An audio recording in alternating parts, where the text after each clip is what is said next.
People in Colorado are returning to neighborhoods burned to the ground, finding they've lost their homes and nearly everything inside of them. Governor Jared Polis says 2 people are still missing after a devastating wildfire forced last-minute evacuations in those communities northwest of Denver on Thursday.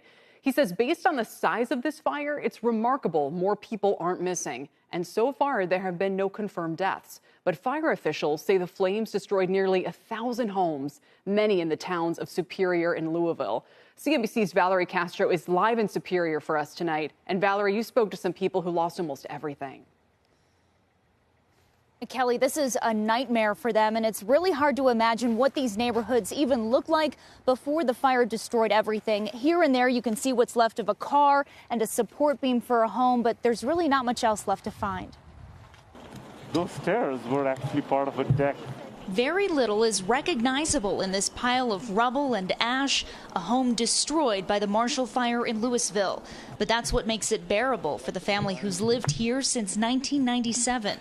It turns out that it doesn't really feel like our home. So, you know, we're able to, I think, emotionally detach a little bit just because this feels so surreal. Gudrun Emmerich and her husband were out of state on vacation when the flames took down the house. They returned for the first time over the weekend. We were kind of prepared a little bit, but you can never be prepared for something like this. They gathered what little they found intact. It all fits into a cardboard box in the trunk of their daughter's car. This face my sister painted, probably in middle school. Other sentimental items could still be buried under the snow and debris. The family hopeful the most precious may have survived. My grandmother had a set of knives that when she lived in Hamburg, Germany during the war, that was one thing that she always took into the bomb cellar with her. And last year, my mother gave me those knives. But other things are likely a total loss. I had my law practice and I had my office in there. My computers are gone. My client files are gone. Home after home on the block looks much the same as theirs. Some foundations still smoldering even days later. Several cars on the street and inside the couple's garage aren't going anywhere. There was a 4-month-old blue Tesla. You can't even tell. Most of the street is in ruins, but some homes like this one are still standing.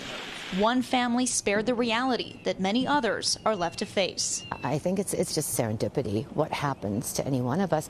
We always thought of these things as happening to someone else, and this time we're the someone else it happened to.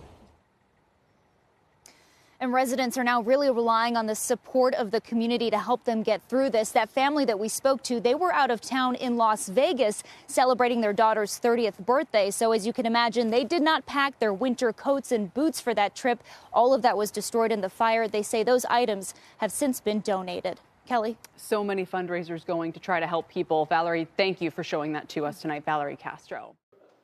Shepard Smith here. Thanks for watching CNBC on YouTube.